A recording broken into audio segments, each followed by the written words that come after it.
My first performance on stage was the time when I was 1.5 years old. क्या बात कर रही हो? Yeah. तुमने डायरेक्शन किया, तुमने अपना प्रोडक्शन हाउस शुरू किया, रेडियो में चली गई, फिर ये लड़की Riddhi Thakkar studio booth, dubbing booth में कैसे पहुंच गई? मेरा ऑडिशन चला है 45 मिनट्स. वो आज भी कहते हैं कि the longest audition of the era was with this girl. और मैं रोने में एक्सपर्ट हूँ. तो कैसे रोती हो तुम?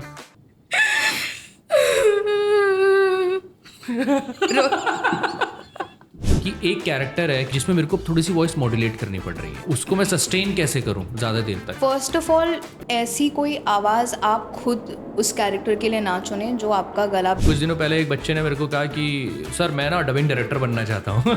मैंने बोला मत बन. क्यों ऐसा क्यों मैंने बोला? रिद्धि का अगर आप इंस्टाग्राम पे देखोगे, रिद्धि की एक बुक भी आई है, लफ्ज़ों का शहर. तो मेरी एक फेवरेट है इस बुक से ही. मेरे पास एक बावर्ची है. ये लड़की 7-8-9 लैंग्वेजेस में प्ले कर चुकी है. तो हिंदी और इंग्लिश इतना ज़्यादा मैं थिएटर करने लग गई थी कि फिर मेरे नाना जी ने एक दिन मुझे बिठा करके बोला दैट मातृभाषा के लिए भी कुछ करो ना, जहाँ पर हम आ सके देखने. So I think that hit me hard.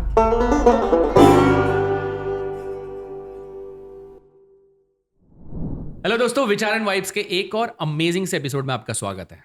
और आज जो मेरे सामने गेस्ट बैठी हैं वो बड़ी ही बहुमुखी प्रतिभा की धनी लड़की है.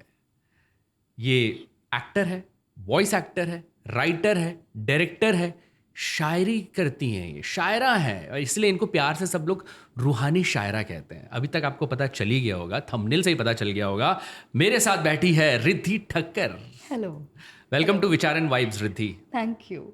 बहुत दिनों से रिद्धि से मैं बात करना चाह रहा था. इनफैक्ट रिद्धि ने मुझे बोला था विचार एंड वाइब्स में अमित भाई आप सबके इंटरव्यू लेते हो, सबके पॉडकास्ट करते हो, एक दिन मैं आपके साथ बैठूंगी और आपका पॉडकास्ट करूंगी. आपका पॉडकास्ट करूंगी. yes. लेकिन नहीं, पहले मैं आपका करूंगा. Thank you. सबसे पहले मैं बताता हूँ रिद्धि ने क्या क्या कमाल के काम किए हैं. एज अ वॉइस एक्टर इन्होंने किया है, अभी रिसेंटली मूवी रिलीज हुई है जो वर्ल्ड की हाईएस्ट ग्रॉसर रही है, वो मूवी नेजा 2. चाइनीज मूवी है, बहुत अमेजिंग स्टोरी है, अमेजिंग फिल्म बनाई है उन्होंने. तो उसमें नेजा की जो वॉइस है रिद्धि की वॉइस है. मैं हूँ नेजा, तीसरा और इकलौता राजकुमार. वाह, नजर न लगे. वैसे तो मैं मिसाल हूँ, पर दानवों का काल हूँ. चटोरे कटोरा छोड़, अब मौत आएगी तुझे पप्पी देने. ये बुरा लड़का करेगा बुराई की छुट्टी. Avatar ways of water yes. आपने देखी होगी, उसमें सीरिया जो एक बहुत इंपॉर्टेंट कैरेक्टर है लड़की का, उसकी वॉइस रिद्धि की है. सीरीज है इनविंसिबल, नेटफ्लिक्स में. एम्बर की वॉइस है. ट्रोल्स आपने देखी है, ट्रोल्स में वीवा की वॉइस है. मिलर्स गर्ल बहुत अमेजिंग स्टोरी है मिलर्स गर्ल की, उसमें विनी की वॉइस है.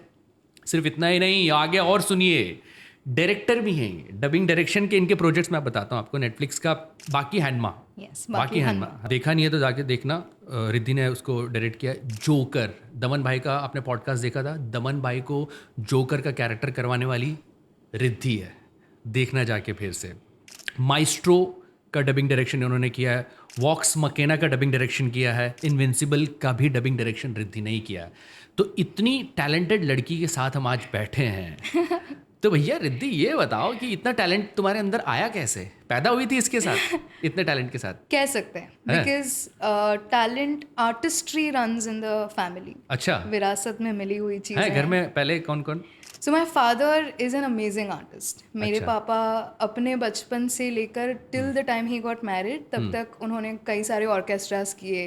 He is an amazing mimicry artist. अच्छा. तो मिमिक्री करते आए हैं, अलग अलग actors. He used to go around for shows. उन्होंने कुछ शोज राजू जी के साथ भी किए हैं. अच्छा राजू जी. श्रीवास्तव के साथ किए हैं. क्या बात है यार. So and my mother is an amazing poetess. तो पोएट्री लिखना, that all comes from mummy her. से आया. अच्छा, तो कॉम्बिनेशन वाला फील है. बहुत सही है यार, बहुत सही है. तो क्या बचपन से जैसे पापा शोज करते थे तो तुम जाती थी शोज में पापा के? नहीं, कभी देखे तो थे? He had to leave being an artist, क्योंकि इवेंट मेरी मॉम के साथ उनकी शादी बहुत जल्दी हो गई. अच्छा. They had me when my mom was 18. अच्छा. तो बीइंग अ गुजराती फैमिली, थोड़ा राशि वैसे भी होता है पूरा मामला कि जल्दी शादी करो, जल्दी बच्चे पैदा करो. Correct correct. सो पापा had to leave things after a point of time. As soon as I think it also comes with a lot of responsibility.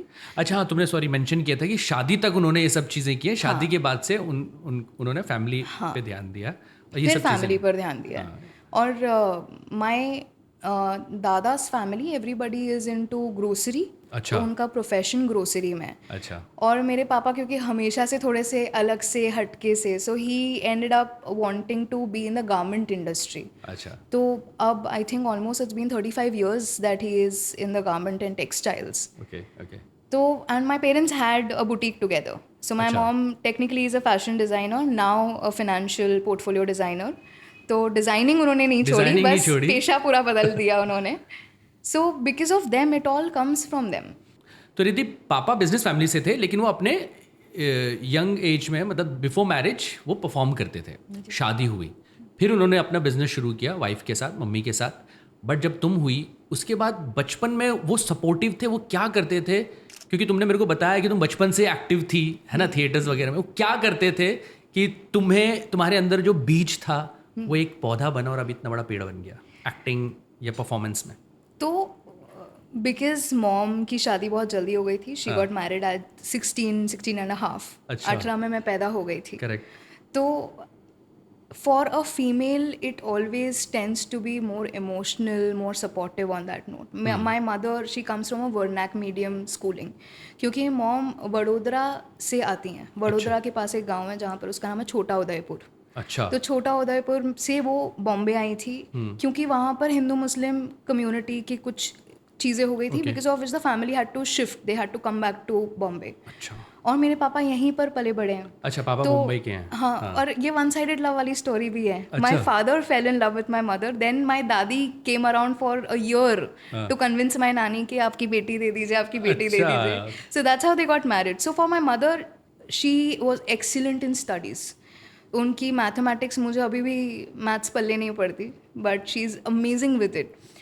तो आई थिंक उनकी जितनी भी ख्वाहिशें थी वो सारी she tried to give it away to me. She wanted to learn how to sing. तो उन्होंने बोला कि मैं नहीं कर पा रही हूँ, मेरी बेटी करेगी. तो मैंने क्लासिकल सीखा. My first performance on stage was the time when I was 1.5 year old. क्या बात कर रही हो? या तो मैं 1.5 साल की उम्र से लेकर आज तक I have been performing throughout. Amazing है ब्रो. तो 1.5 साल में क्या गाना गाया था तुमने? नहीं, डांस किया था. डांस किया था स्टेज पर. It was a 31st December night. अच्छा. 12 बजे जैसे ही पहली तारीख शुरू होने वाली थी, तब क्योंकि दिल है हिंदुस्तानी गाना आया था तब, उस पर डांस किया था.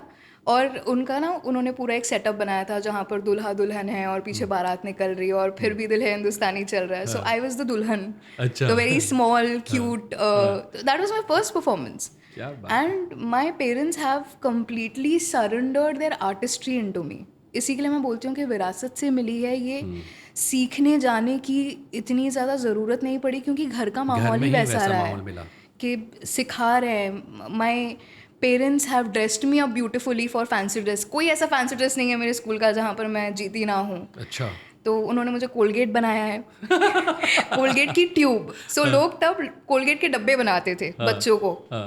इन्होंने बकायदा प्रिंट करवा कर एक अच्छी सी ड्रेस, मैं कोलगेट का ट्यूब बनी हूँ. लाल कलर की बकेट है ऊपर, पूरा फेस सफ़ेद रंग का है.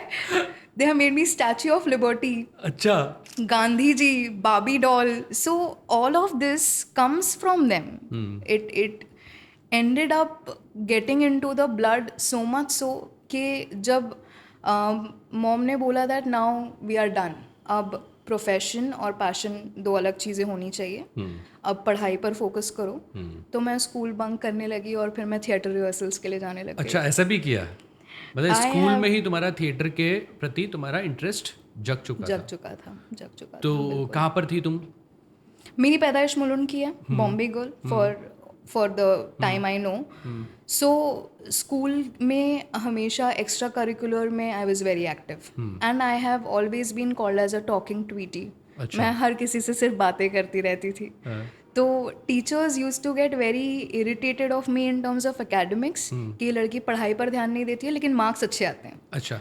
तो मैं लोगों को पढ़ने नहीं, मैं मेरे साथ ही बच्चों को पढ़ने नहीं देती थी. I use to talk to them. फिर एक ना उन्होंने तरकीब लगाई. उन्होंने कहा कि क्योंकि जो बच्चा सबसे ज़्यादा शैतान होता है उसको मॉनिटर बना दो. तो मॉनिटर बना दिया ताकि डिसिप्लिन आ जाए. लेकिन वो डिसिप्लिन आते आते आई think it also gave me the sense of justice, क्योंकि मैं हूँ लीब्रिन, तो एक जस्टिस वाली फीलिंग पहले से ही तराजू लेके होती चलते रहते है, हैं। तराजू लेकर चलते रहते हैं. So then the teachers are like, this girl is very great with academic, like for extracurriculars, लेकिन academics इसकी ये स्कोर कर लेती है, हमको समझ में नहीं आता पढ़ाई कब करती है, लेकिन ये कर लेती है कुछ तो.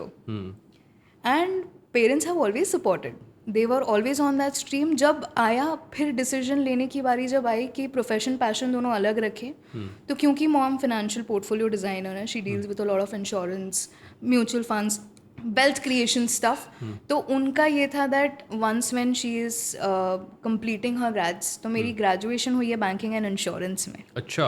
Yes, I am a bachelorette in banking and insurance, but then there came a clash. मैंने फिर एक आई थिंक आर्टिस्ट में पहले से एक रिबेल नोट तो होता ही है. तो जब कॉलेज कहाँ था तुम्हारा, मुंबई में था? मुंबई में था. I was in Somaiya. अच्छा, तो सोमया कॉलेज में ड्रामेटिक्स वगैरह सोसाइटी थी? नहीं.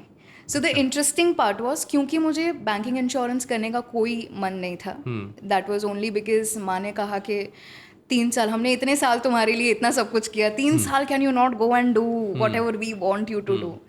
सो I enter into banking and insurance, जबकि बिल्कुल इंटरेस्ट नहीं है, अब पढ़ाई करने का मन नहीं कर रहा.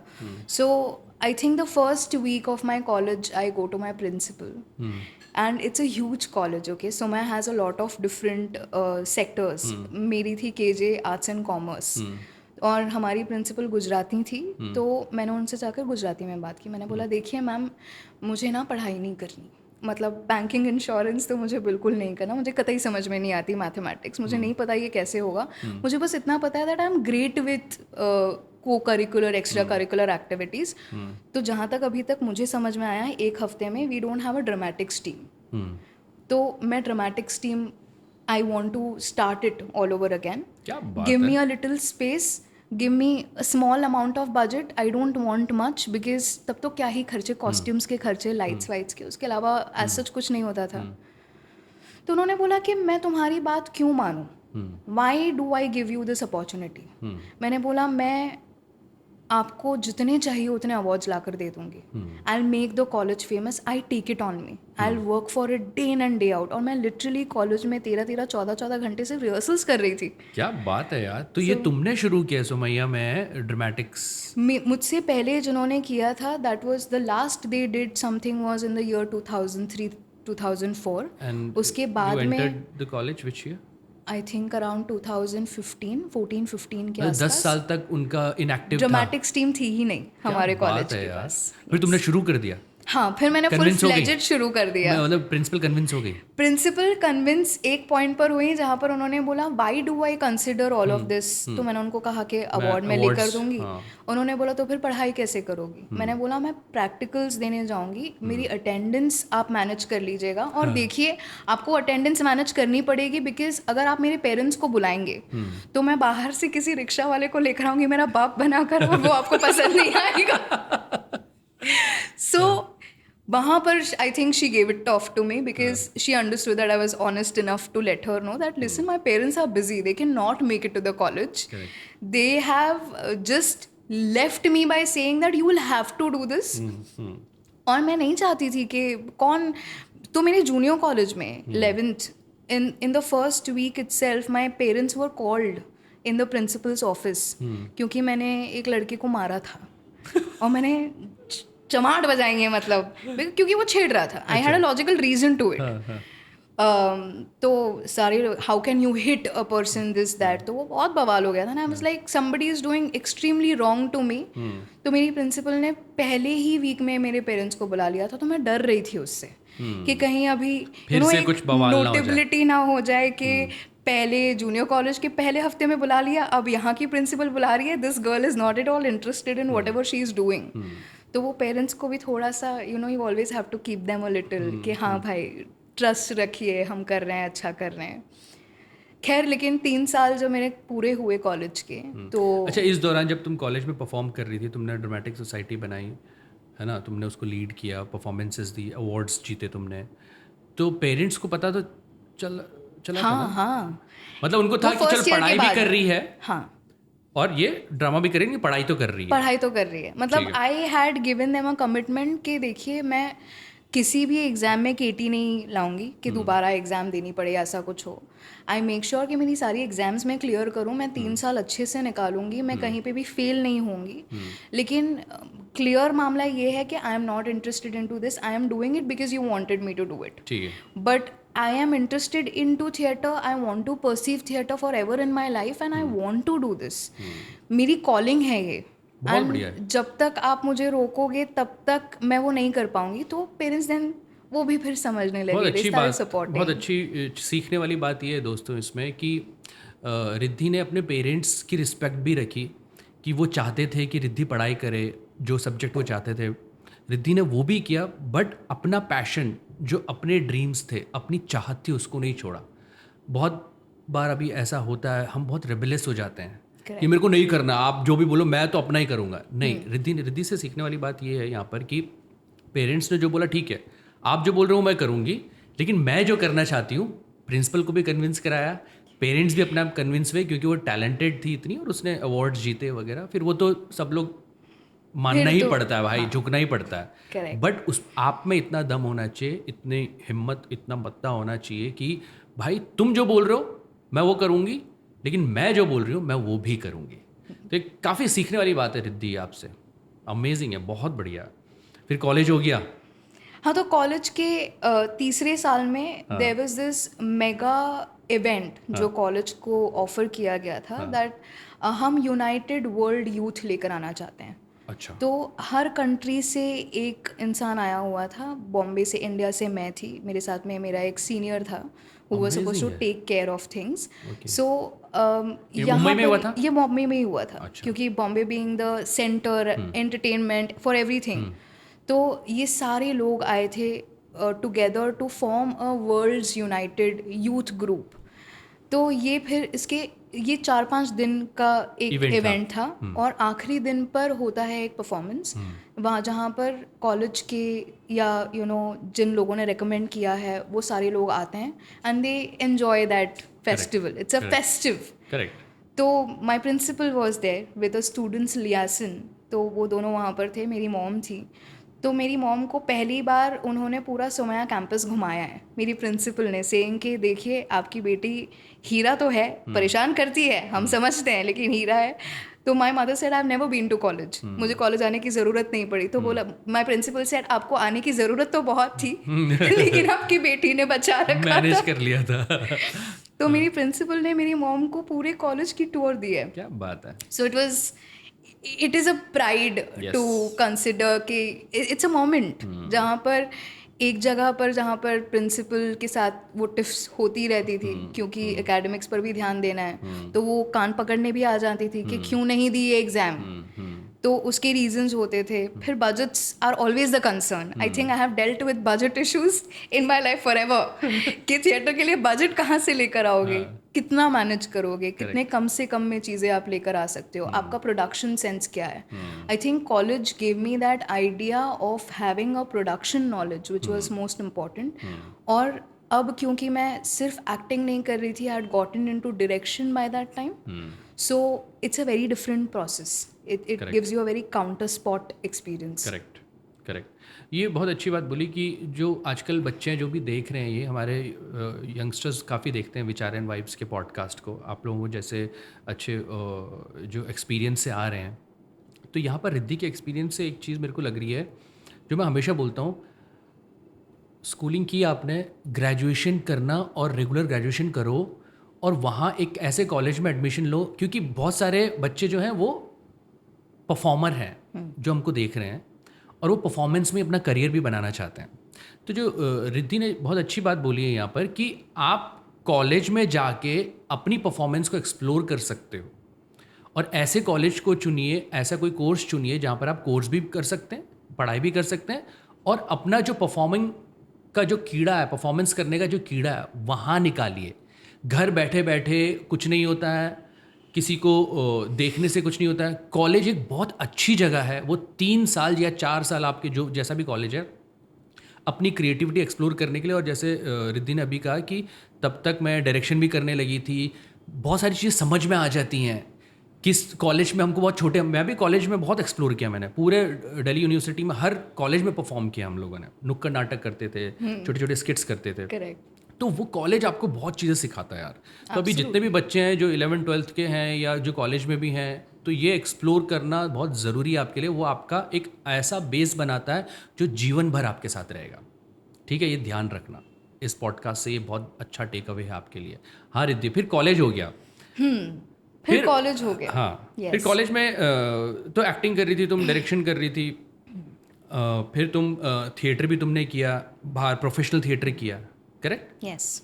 तो वॉइसिंग कब शुरू की तुमने, मतलब ये डबिंग इंडस्ट्री में कब आई? मेरे को पता है तुम आरजे रही हो, रेडियो में रही हो, तो वॉइसिंग से तुम्हारा नाता कब से जुड़ा? मेरी 11th ग्रेड से। अच्छा 11th से? Yes. क्या कर रही थी तुम 11th? सो 11th ग्रेड अगेन, क्योंकि एक्स्ट्रा करिकुलर्स में तुम स्मार्ट हो, गाने भी गा रहे हैं, चीज़ें भी कर रहे हैं। So there was this exhibition जो लगने वाला था दिल्ली के एक म्यूजियम में। ओके। तो हमारे प्रिंसिपल के एक दोस्त आए हुए थे हमारा प्रोग्राम देखने। तो उन्होंने कहा कि इस लड़की की आवाज़ अच्छी है, can we try? And he is one of those sound designers जो नहीं होते, जो अपने सारे लगेज लेकर चलते हैं कि हम क्राउड की, समंदर की आवाज़ बाहर जाकर रिकॉर्ड करके लेकर आएंगे। So he was into that profession. तब तक मुझे समझ नहीं आया कि मेरे पास से चाहते क्या हैं। तो इन्होंने बोला कि क्लासरूम खाली करवाया, बहुत सारे बेंचेस को खड़ा रखकर इन्होंने एक बना दिया बूथ जैसा, और उन्होंने बोला कि ये लाइंस है, can you remember this lines, will you be able to by heart this lines? बोला हाँ व्हाई नॉट। मतलब मेरे लिए पढ़ाई करना बहुत डिफिकल्ट है, लेकिन आप मुझे 150 पन्ने की स्क्रिप्ट दे दो, मैं डायलॉग्स बढ़िया याद करके जाऊँ। So I went with that the next day and full confidence. And again, क्योंकि पापा पहले से ही the time when mono acting या कुछ भी होता था, तो मॉम स्क्रिप्ट लिखती थी, पापा मुझे सिखाते थे कैसे करनी है चीज़ें, आवाज़ कैसे, हाँ। और वॉइस मॉड्यूलेशन, क्योंकि उनको सुनते सुनते बहुत ज़्यादा इन द सिस्टम आ गया था। करेक्ट। कि ये एक्टर ऐसा सुनाई देगा, वो एक्टर वैसा सुनाई देगा। इन्होंने मुझे पान वाला बनाया है मेरे बचपन में। मैं पान वाला बनी हूँ विद अ लिटरल टोकरी ऑफ पान, जहाँ पर मैं जाकर बिहारी में बात कर रही हूँ, अमित जी आ रहे हैं, गाने चल रहे हैं, तो वो पूरा मोनो एक्ट मेरा वैसा था। So I think that was the sense of developing the sound, how it is suppose to sound, एक पर्टिकुलर डायलॉग, वो सेंस तुम्हारे अंदर था। हाँ, बाय डिफॉल्ट वो सेटिंग हो गई थी। और वो इवेंचुअली रिकॉर्ड हुआ, फिर उस म्यूजियम में बजा। तो जैसे ही बजा, so that was the first time when I felt कि okay, this is crazy good. But काफ़ी टाइम तक फिर ऐसा कोई एक्सपीरियंस करने कुछ मिला नहीं, अनलेस हम प्लेज में प्री रिकॉर्डेड कुछ बजा रहे हैं या चीज़ें कर रहे हैं जहाँ पर। और मैं रोने में एक्सपर्ट हूँ। मेरी रोने वाली आवाज़, मतलब अगर बहुत ही दुखी सीन है कहीं और, कोई और कॉलेज के भी लोग हैं जहाँ पर उनको प्री रिकॉर्ड करना है, रोना धोना, तो वो मुझे बुलाकर प्री रिकॉर्ड करवाते थे कि रिद्धि करेगी ये, इसको बुलाओ, शी विल रिकॉर्ड इट। अभी भी रोने में एक्सपर्ट हो तुम? हाँ, अब तो खैर हाँ, डेवलप हुए हैं, काफ़ी सारी चेंजेस आए हैं, नॉट जस्ट क्राइंग। अलग-अलग तरह से रोती है। हाँ, मैं चिल्ला नहीं सकती लड़कियों की तरह, अभी तक नहीं चिल्ला सकती। तो कैसे रोती हो तुम?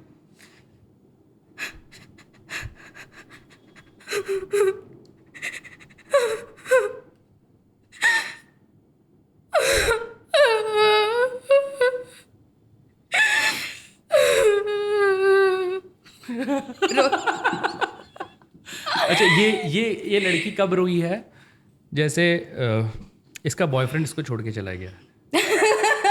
हाँ, अलग अलग तरह से रो सकती है तुम? अलग तरह से, हाँ। मतलब अब एक लड़की, स्कूल की लड़की है वो, है ना, उसको उसके पापा आइसक्रीम या उसका कुछ फेवरेट पिज्ज़ा नहीं खाने दे रहे हैं, तब वो कैसे रोएगी?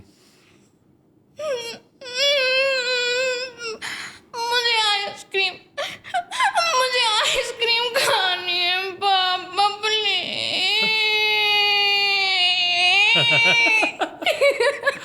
अच्छा, तो ये तो इससे पहले वाला तो बॉयफ्रेंड वाला हो गया है ना। हाँ। ये लड़की हो गई। अभी क्या कहते हैं, तुम्हारी शादी तो हुई नहीं है अभी, लेकिन अगर विदाई के समय लड़की कैसे रोएगी? नहीं रोऊंगी। My parents are going to be very happy कि चलो फाइनली। और तुम भी खुशी खुशी जाओगी, मैं तो चली ससुराल। यस, आई होप ऐसा ही कुछ हो। बट आई थिंक पेरेंट्स के साथ में इमोशन इतना गाढ़ा रहता है आपका कि रो नहीं पाते हो, यहाँ पर अटक जाती हैं चीज़ें। टिप टिप चालू रहता है, बट वोकली इतना ज़्यादा, बट अगर करना हो तो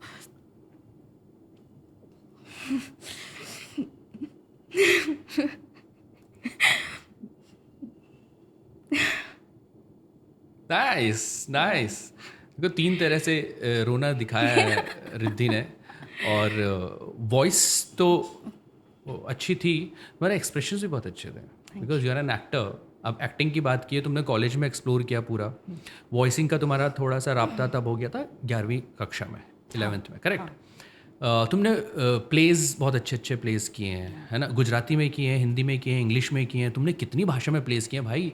ये लड़की 7-8-9 लैंग्वेजेस में प्ले कर चुकी है? कौन कौन सी लैंग्वेज बताइए। तो हिंदी मेरी सोचने की लैंग्वेज बचपन से लेकर till the time I was 15-16 तब तक इंग्लिश ही रही है। अच्छा।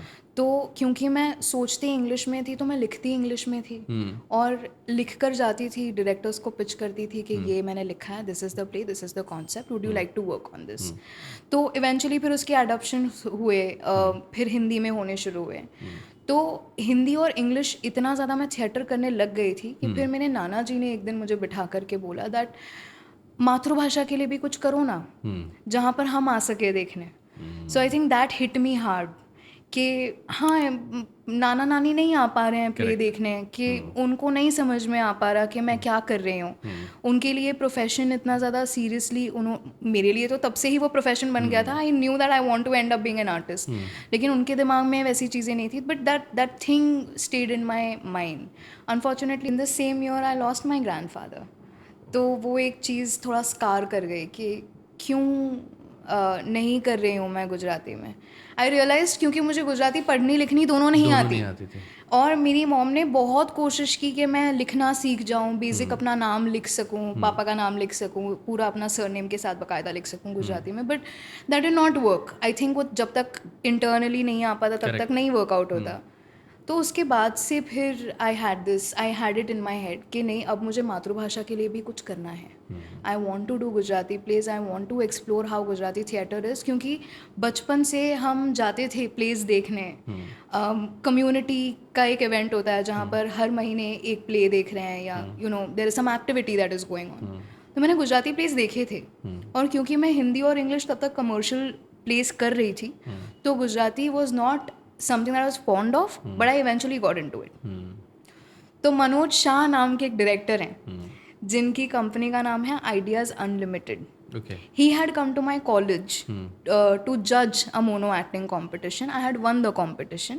तो competition खत्म होने के बाद में जनरली बातें होती हैं, तो मैंने उनको बोला, मैंने बोला मुझे नहीं पता गुजराती थिएटर कैसे वर्कआउट करता है, can I be your assistant, just call मी, मुझे बस आकर बैठ कर देखना है कि गुजराती प्लेस कैसे हो रहे हैं। तो उन्होंने बोला हाँ ठीक है, आ जाओ, new blood who is not looking up for new blood please कम। तो बोरीवली में एक गार्डन है जहाँ पर एक एम्फी थिएटर है, वहाँ पर उनकी रिहर्सल्स चलती थी। तो मैं रोज़ मुलुंड से लोकल लेकर जाती थी बोरीवली। अच्छा। और हाँ, मतलब वो 5 घंटे की जर्नी लोकल के साथ में मेरी हर रोज़ की हो चुकी थी। दैट सवेरे 7 बजे पहुँचना, रिहर्सल है तो 7 बजे sharp I use to be there, क्योंकि वो एक there is this freshness of experience. जब आप कुछ एक्सप्लोर करने निकलते हो तो एक चाहत होती है, तो ये कॉलेज के बीच की ही बात है। This was all happening in the midst of college. तो मुझे पता होता था कि मेरी कॉलेज की रिहर्सल शुरू होने वाली है 2:30 बजे से, तो सवेरे मैं जा रही हूँ उस रिहर्सल में, दोपहर में मैं आ रही हूँ इस रिहर्सल में, शाम को फिर दोस्तों को थोड़ा सा भीख मांग के नोट्स दे दो करके फिर घर जा रही हूँ दिखाने के लिए कि हाँ जी नोट्स तो हैं मेरे पास, I am studying, don't worry about it. तो मेरा पहला play as an assistant director was Mohan no मसालो। इट्स अ गुजराती प्ले जिसमें प्रतीक गांधी परफॉर्म करते हैं। अच्छा। तो प्रतीक गांधी, आई नो प्रतीक भाई since then, I have seen him become an actor, and it is I am very fond of that process. क्योंकि of course बातें जब होती थी तो वो कुछ सवाल पूछते थे, मैं उनको सवाल पूछती थी, मैं उनको तंग भी करती थी कि ये ऐसा क्यों है, ये वैसा क्यों है। So Gujarati play happened then. तो पहला मोहन नो मसालो, it's based on Gandhi ji's life. और मोहन नो मसालो, मोहन का मसाला as in Hindi, Mohan's masala as in English. तो वो 3 लैंग्वेजेस करते थे। अच्छा। हाँ, इनका Guinness world book of record में भी नाम आया था कि एक दिन में 3 अलग अलग भाषा में एक ही एक्टर शो करता है। अच्छा। तो ये पृथ्वी में परफॉर्म सोलो था, 2 घंटे सोलो ऑडियंस को पकड़े रखना अलग अलग लैंग्वेजेस में एक ही दिन में, एक दिन में 3 शोज, तीनों अलग अलग languages. He is a beautiful performer. No wonder Prateek Gandhi is where he is today. He comes from that. उनकी एक्सपीरियंसेस, उनकी जर्नी बहुत ही अलग रही है. अमेजिंग. वो तब जॉब करते थे, अच्छा. तो वो रिलायंस में जॉब करते थे, तो उनके पास रिहर्सल के लिए वक्त नहीं होता था, तो या तो अर्ली मॉर्निंग करते थे या फिर लेट नाइट करते थे. तो लेट नाइट के लिए सर मुझे नहीं बुलाते थे. He kept me away from that. Early morning के लिए मैं चली जाती थी कि सवेरे तो आ ही सकते हैं, 5:30 की लोकल पकड़ो, 7 बजे पहुंच जाओ types. So that's how Gujarati theatre happened to me, and it happened to me. And how then So you started as an assistant director, या correct? I started as an assistant director, then I was a production manager. Then one fine day, Manoj sir calls me up. Manoj sir has a very peculiar way of talking. He'll be like, Wala, you come here. What are you doing today? You have to tell me. And I used to go and tell him, Aaj sir, today we have done this, today we have done that. तेरी गुजराती अच्छी नहीं है. Your Gujarati grammar is... So he used to abuse literally. तो उस process में फिर मैंने उनको बोला सर सीखनी है. And he used to remind me of my grandfather. He still does every time. बहुत टाइम से मैं उनको मिली नहीं हूँ, but every time I look at his picture he reminds me of my grandfather for some reason. So I think it was grandfather sent director. फिर उन्होंने बोला वाला I want you to act into this. Will you be able to do it? I was like, okay. If you trust me, I have always said to all of my directors that if you have trust in me, I will vouch on your trust. आप मुझ पर भरोसा दिखाइए, मैं अपना सब कुछ लगा दूंगी आपके भरोसे पर कि इन्होंने मुझ पर भरोसा दिखाया है, अब मुझे परफॉर्म करना ही है. I don't have an option. Do और डाई सिचुएशन में भी नहीं हूँ, क्योंकि वो ऑप्शन ही नहीं है. एक ही चीज़ है, परफॉर्म करना है. तो मेरे पहले गुजराती प्ले में इन्होंने मुझे एक चूहे का कैरेक्टर दिया था. अच्छा. मैं चूही बनी थी. तो उसका नाम था जियो जी भर की. टेक्निकली सारे जितने भी जानवरों पर एक्सप्लॉयटेशन होती है, तो डॉक्टर्स आते हैं, तो लैब रैट्स को लेकर जाया जाता है, उन पर एक्सपेरिमेंट्स होते हैं. कुत्ते बिल्ली को लेकर जाया जाता है, उन पर एक्सपेरिमेंट्स होते हैं. तो मैं प्रेग्नेंट चूहिया होती हूँ उसमें. अच्छा. तो वो प्रेग्नेंट चूहिया पर एक्सपेरिमेंट होता है और वो कैसे चिल्लाती है, रोती है. तो बिकॉज ही ऑल्सो न्यू कि मैं रोने धोने में अच्छी हूँ, तो उन्होंने मुझे पहला ही वो सीक्वेंस दे दिया था. And after that it's a delight. It's a lark. उन्होंने बहुत सारे ऐसे रोल्स दिए, ऐसे किरदार दिए जिसको करने में बड़ा मज़ा आया. फिर उन्होंने एक दिन बुलाया, उन्होंने बोला वाला your time is up. No more Gujarati theatre doing. You are wasting your life here. Go out, explore. And I was like, where do I go? Where do I explore? For me, this has become my world. It was like, go, I'll not call you now. He literally did not call me. तो राब्ता theatre से फिर भी continue रहा, काफ़ी time तक रहा. मेरा अपना प्रोडक्शन हाउस मैंने चलाया. We used to cast, we used to do short films.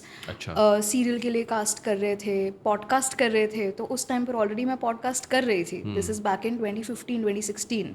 जो पॉडकास्ट बहुत ही न्यू इन्फ्लुएंस पर एप्पल पर आना शुरू हुआ था. तो तब हमने बोला that this is just like how you interview people, so why not doing this, it's fun.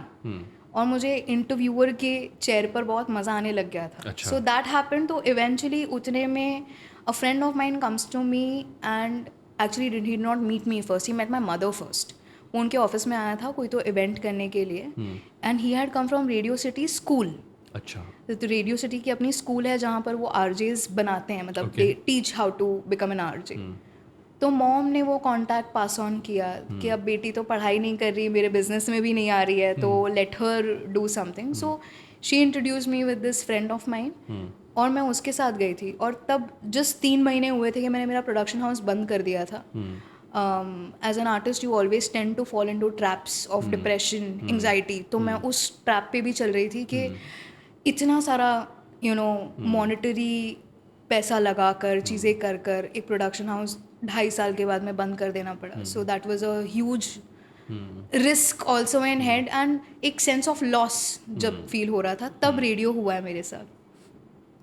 So RJ Archana and Salil does their show. They used to do their shows. So Archu is a sweetheart. I love her. I love you. तो Archana called up one fine day saying कि ये लड़की अच्छा लिखती है, इसकी आवाज़ अच्छी है. And she comes to me randomly. She was like, "What are you doing?" I was like, "Nothing. I'm just trying to write this piece." She was like, "Come with me. I want to introduce you to somebody." I was like, "Okay." तो literally वो मेरा हाथ पकड़ के लेकर गई हैं floor पे, एक अंदर की तरफ इतना छोटा सा स्टूडियो जहाँ पर एक इंसान मुश्किल से बैठ पाता है, वहाँ पर लेकर जाकर उन्होंने बोला, आज से ना आप इसको ट्राई करो, ये लड़की की आवाज़ अच्छी है, so you can use her for your radio spots and stuff.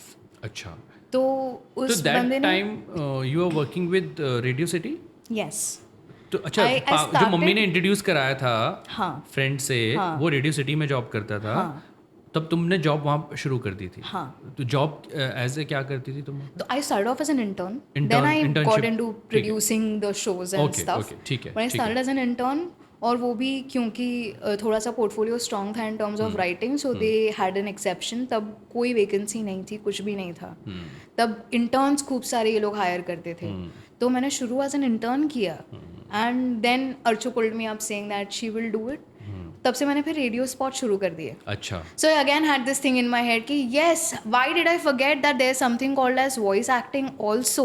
तब तुम्हें ये रियलाइज हुआ कि ये भी तो कर सकती हूँ मैं, ये भी चीज़ है, रीइग्नाइट explore हो करना. गया वो सब. तो पहला स्पॉट कौन सा था, कुछ याद है? कोई डायलॉग याद है उसके? कौन सा, किसी ब्रांड के लिए था या?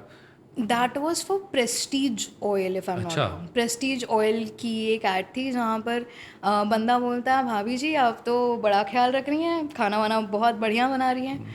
तो ये भाभी जी बोलती हैं कि भैया खाना बनाना तो मेरा काम है, आप सबकी सेहत का ध्यान रखना भी मेरा ही काम है, और मेरे काम को आसान बनाने के लिए है प्रेस्टीज ऑयल, तो इस्तेमाल कीजिए Prestige oil. So that was the radio add. भाई भाभी जी ये तो कहना पड़ेगा, वरुण की हेल्थ इतनी परफेक्ट कैसे है? सब कुछ कैलकुलेटेड. आप पेशे से कोई न्यूट्रिशन कंसल्टेंट है क्या? नहीं भैया, मैं तो बस एक हाउसवाइफ हूँ, बट फैमिली की हेल्थ का ख्याल रखना भी तो फुल टाइम जॉब है ना. फैमिली का ख्याल रखना भी किसी जॉब से कम नहीं, और प्रेस्टीज रिफाइंड ऑयल है ऐसी ही हाउसवाइफ्स के लिए. तो तुम रेडियो सिटी में, रेडियो स्टेशन में एक इन हाउस आर्टिस्ट की तरह काम करने लगे. तुमने बहुत सारे एड्स किए. हाँ. Very nice. फिर तुम आरजे भी रही क्या? आरजे हाँ, के शोज भी कुछ वीकेंड शोज करने मिले. अच्छा. बहुत ही कम करने मिले, because again let's understand radio as a format of entertainment is a very old format. बहुत सारे आरजेज ऐसे हैं जो कई सालों से वहीं पर हैं, उसी not every one of them, but then there are few who have been into city for 25 years, 30 years. तो उन्होंने नहीं छोड़ी जगह. तो टेक्निकली रेडियो जॉकी बनना is not an easy task. Correct. It's not आप चले गए, आपने 3-4 महीने काम कर लिए या 3-4 साल काम कर लिए और अश्योरिटी मिल गई कि आपका प्रमोशन होने ही वाला है. अश्योरिटी नहीं थी. एंड तब तक मुझे ये समझ में आ गया था कि I don't want to do pre recorded shows. मुझे नहीं करना है. बट हालांकि वो मुझे भेजते थे, सेलिब्रिटी इंटरव्यूज़ के लिए भेजते थे. They used to send the camera कि आप जाइए रिकॉर्ड करिए, वी नीड द फीड. तब तक from radio we had started transitioning. वो 10% ट्रांजिशन तब होना शुरू हुआ था कि हम अब मीडिया की तरफ आ रहे हैं. We not only want our RJs to be heard, we want them to be seen. तो कैमराज, टेक्निकलिटीज़ वो तब जस्ट इंट्रोड्यूस हो रही थी on floor. And the radio happened and eventually मुझे समझ में आने लगा कि ये, मैं एक ही चीज़ से मुझे कोफ्त होती थी, दैट वाज कॉर्पोरेट. मुझे कॉर्पोरेट में काम नहीं करना था, क्योंकि corporate does not give you the leeway of creatively dealing with it. And eventually I understood कि रेडियो इज़ क्रिएटिव कॉर्पोरेट. आप कितना भी अपने आप को दिलासा दे दें कि नहीं, फिर भी आप क्रिएटिविटी तो कर ही रहे हैं, या आप एड्स तो फिर भी लिख रहे हैं, आप ब्रांड्स को फिर भी प्रेजेंट कर रहे हैं, but still there is a corporate world in to that sector. तो फिर मैं थोड़ा सा ऑन एंड ऑफ होने शुरू हो गई थी, that I don't think creative corporate is working for me. I don't want to be here. I am done. Then amazing है. हाँ, मतलब कॉर्पोरेट, तुम तो कलाकार हो, अदाकार हो, बचपन से कॉर्पोरेट लाइफ तो नहीं जमेगी, बिल्कुल समझ गया मैं वो. बट तुम उससे पहले तुम कितना सब कुछ एक्सप्लोर कर चुकी थी क्रिएटिवली, है ना. परफॉर्मेंस ओरिएंटेड तुम्हारा पूरा जर्नी रही है. तुमने डायरेक्शन किया, तुमने अपना प्रोडक्शन हाउस शुरू किया, रेडियो में चली गई. फिर ये लड़की Riddhi Thakkar studio booth, dubbing booth में कैसे पहुंच गई? कैसे रहा वो? सबसे पहले कब किया? So अगेन इसके बीच में और एक पहलू है जहाँ पर मैं बहुत सारे कॉर्पोरेट इवेंट्स होस्ट करती थी. अच्छा, MC है ना? MC, हाँ, yes. हाँ, माइक के So- साथ तुम्हारी वहाँ पर दोस्ती शुरू हो गई थी.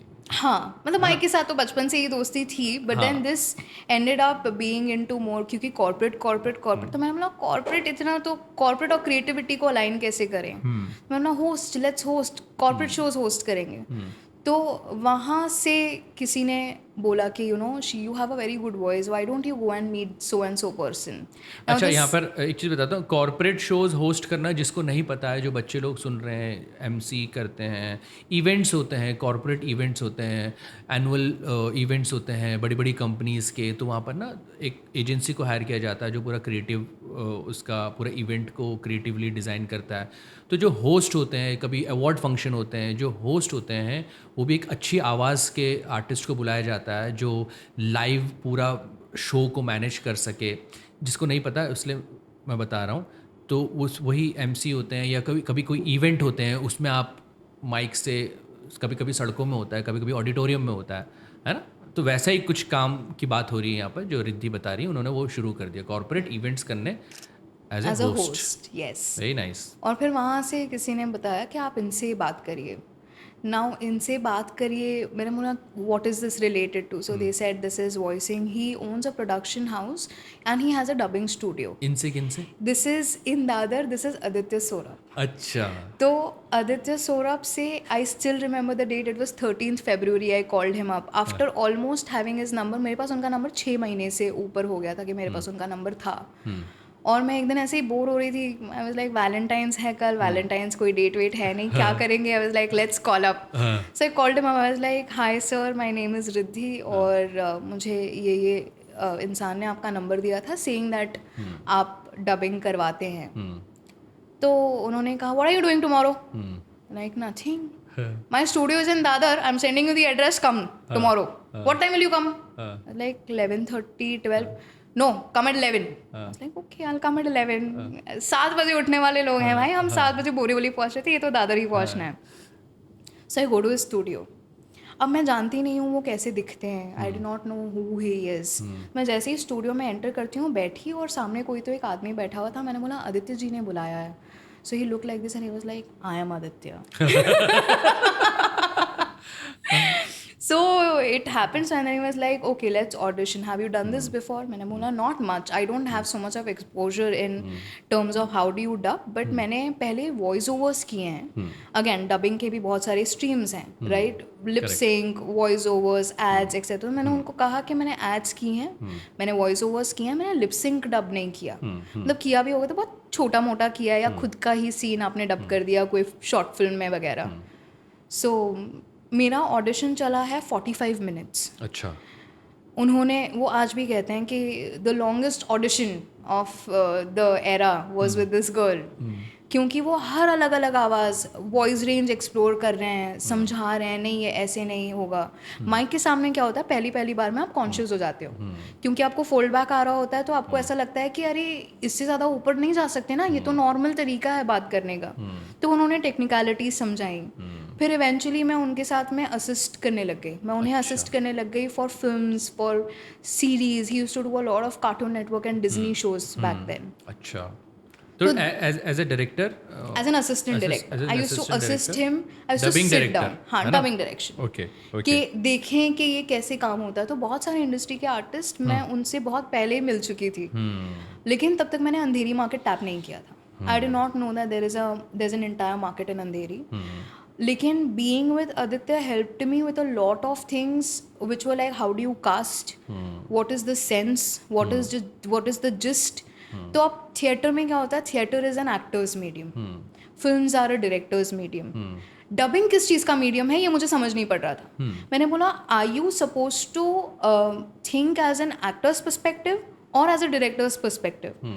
फिर समझ में आने लगा that since these are films, तो ऑफ कोर्स ये डायरेक्टर का विजन है. राइटर ने कुछ सोच समझ कर लिखा है, तो आप बहुत सारी चीज़ें बदल नहीं सकते. तो आप एक रेस्ट्रिक्टेड माहौल में हैं, आप you can not make much of changes. So then one fine day he also told me that done, you are done here. तो मुझे लगता है मुझे I am blessed with people who kept on pushing me Correct. कि आप जाइए बाहर निकलिए, now figure out what you want to do, you are too young to be here sitting on a chair for such a long period of time and dub directing something. Try as an artist, you have a very good voice. He always says तुम्हारी आवाज़ में एक खनक है, तो वो खनक explore करो, मज़ा आएगा, लोगों को सुनने मिलेगा. And I was like okay fine, let's try what to do, देखते हैं. तो मैं before Covid there was this time जहाँ पर मैं खूब सारे स्टूडियोज़ में गई हूँ, ऑडिशन किया Audition है, दिया. समझा कि काम कैसे होता है, किस तरह का काम चल रहा है मार्केट में. कुछ डायरेक्टर्स के साथ बहुत ही मज़ा आया काम करके. कहीं कहीं से मैं ऑडिशन के बीच में उठकर चली आई हूँ. अच्छा. You know the story.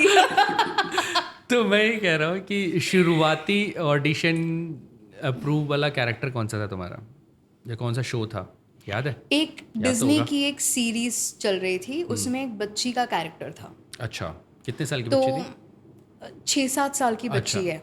जो लीड है उसकी बहन का कैरेक्टर था. अच्छा. और उसमें विलन कर रही थी रेणु शारदा. अच्छा. और बच्चा कर रहा था वैभव. तो मैं इन लोगों की आवाज़ ही सिर्फ जानती थी, मैंने उनको कभी देखा नहीं था. But I knew that there are Sanchit भाई, अमेजिंग आर्टिस्ट. मतलब उनकी आवाज़ एक ही मिनट में 3 अलग अलग जगह पर बज रही है और आपको पता नहीं चलेगा कि ये एक ही आर्टिस्ट ने किया है. So I think that help me connect the dots कि मिमिक्री भी वैसे ही वर्कआउट करती थी, क्योंकि मुझे मिमिक्री पापा सिखाते थे. तो मिमिक्री वैसे ही वर्कआउट करती है. आपको वॉइस मॉड्यूलेट करना है, आपका थ्रो ये होना चाहिए, पिच ये होना चाहिए. तो थ्रो पिच तक आइडिया था. और जैसे ही वो शो मिला, so I started understanding the minute details of it. क्योंकि बहुत बार ये होता है कि हम एक आवाज़ लेकर चलते हैं, वो कंसिस्टेंट नहीं रख पाते. जब आप artist specifically if you are a new artist, तो एक आवाज़ को कंसिस्टेंटली चलाना is a biggest challenge in front of you. तो तुम कैसे करती हो उसको? हाँ, तो मैं ना वहाँ पर गई और उन्होंने मुझे कहा कि तुम ना जाकर एक केला लेकर आओ. तो फिर मैंने क्या किया, मैं स्कूल चली गई. मुझे केला तो याद ही नहीं रहा कि लेना था. तो ऐसा कुछ था वो. शी वॉज दैट इनोसेंट, भूल जाती थी. She had this complexity in her जहाँ पर she would never remember what she is suppose to do. और जो ये आवाज़ मेंटेन करना ना, जैसे तुमने मेंशन भी किया कि हमको मेंटेन करनी पड़ती है एक कैरेक्टर के लिए आवाज़, तो वो तुम क्या सोचती थी, या अभी भी मतलब क्या सोचती हो एज ए डायरेक्टर पर्सपेक्टिव मुझे बताओ, as a voice artist perspective भी बताओ कि एक कैरेक्टर है, क्योंकि काफ़ी सवाल रहते हैं सबके कि जिसमें मेरे को थोड़ी सी वॉइस मॉड्यूलेट करनी पड़ रही है, और उसको मैं सस्टेन कैसे करूं ज़्यादा देर तक. मेरी आवाज़ थक जाती है, या कभी मैं भूल जाता हूँ, या कभी नहीं निकलती है. वो सस्टेन करने का क्या कोई एक्सरसाइज है, क्या कोई तरीका है, या वो एक नेचुरली उसको कैसे आप अपना सकते हो, कोई है टिप्स एंड ट्रिक्स आपके? Absolutely. So first of all, ऐसी कोई आवाज़ आप खुद उस कैरेक्टर के लिए ना चुनें जो आपका गला बिल्कुल स्ट्रेन कर दे कि 7वें डायलॉग के बाद में आपकी आवाज़ ही नहीं निकल रही. क्योंकि कई बार हम सोचते हैं कि एक्सट्रीम बेस अगर है, तो if I am going down, if I am going rough, तो वो बहुत लंबे टाइम तक आप सस्टेन नहीं कर पाते हो, क्योंकि वो आपका थ्रोट को ही हिट कर रहा है. तो मतलब पहली बात जो तुमने बोली कि सबसे पहले अपनी रेंज की वॉइस को ही आप ट्राई करें, या ऑडिशन दें, या वो देखें कि वो रेंज, मतलब ऐसा नहीं कि एक डायलॉग के लिए तुम कहाँ तक जा सकते हो. रेंज मतलब है कि मेरा रेंज है, इसमें मुझसे कुछ भी करा लो, कितनी देर भी करा लो, कितने घंटे भी करा लो, मैं इस रेंज में कंफर्टेबली बोल सकता हूँ. पहले वो जानना बहुत ज़रूरी है कि अपनी रेंज समझो भाई. फिर और इवेंचुअली द टाइम जब आपकी आवाज़, आपको पता है कि आपकी आवाज़ अब ये रहेगी, तो ज़रूरी नहीं है आप सारी आवाज़ें आपके थ्रोट से निकालें. Then you start using your resonators. आप चेस्ट से भी आपकी आवाज़ निकाल सकते हैं, पेट से भी निकाल सकते हैं, नीजल भी आती है, थ्रोट से भी आती है. तो ये सारे रेजोनेटर्स आप किस तरह से यूज़ कर रहे हैं, because of course now you have selected your vocal range कि मेरा स्केल ये है, लेकिन अब इस स्केल में भी आपको एक्सपेरिमेंट करते करते वो एक्सप्रेशंस तो मैच करने ही हैं. एब्सोल्युटली. और सामने नॉट नेसेसरीली हर बार जिस कैरेक्टर को आप डब कर रहे हो उसकी ओरिजिनल आपकी आवाज़ से मैच हो, ये ज़रूरी नहीं है. वो क्योंकि आप आपकी अलग एक यूनिकनेस लेकर आते हैं, हिंदी भाषा के हिसाब से आप उसको अलग से एक बनाते हैं. सो you start using your resonators, explore your resonators. Number one tip is that explore your resonators. जितना पॉसिबल है उतना आप खुद को सुनिए, उसी आवाज़ में सुनिए. तो जब भी कोई नए आर्टिस्ट बोलते हैं कि हम किस तरह के सैम्पल्स रिकॉर्ड करें, तो मैं उनसे यही कहती हूँ that number one vocab vocabulary आपकी सही होनी चाहिए, और वोकैबुलरी सही होने का मतलब ये नहीं है कि आप पूरी ऑक्सफोर्ड डिक्शनरी चाट गए या हिंदी आपने बहुत पढ़ ली. Understand what words are to be used where. अगर आप कॉन्फिडेंट नहीं है एक वर्ड के प्रोनाउंसिएशन को लेकर, आइदर क्लैरिफाई इट और don't use it at all. When you start doing that, एक अपने आप एक नॉलेज सेट होती जाती है दैट ठीक है, I know these many words, I know these many expressions with in a vocal range. तो जब वो वोकल रेंज के अंदर ही आप उसी में खेलना शुरू करते हो तो automatically you start knowing where you are reaching. आप सेम वोकल रेंज में हाई पिच पर भी जा सकते हो, लो पिच पर भी जा सकते हो. So listen to your self. I think that's where सुनना बहुत ज़रूरी है अपने आप को, सुनना और बहुत ज़रूरी है, देखना बहुत ज़रूरी है मेरा कहाँ जोन सेट है ना, कहाँ जोन में कंफर्टेबली एक्सप्लोर कर पा रहा हूँ, करेक्ट, सस्टेन कर पा रहा हूँ, वो जानना, खुद को जानना बहुत ज़रूरी है. पूरा प्रोसेस ही उसका.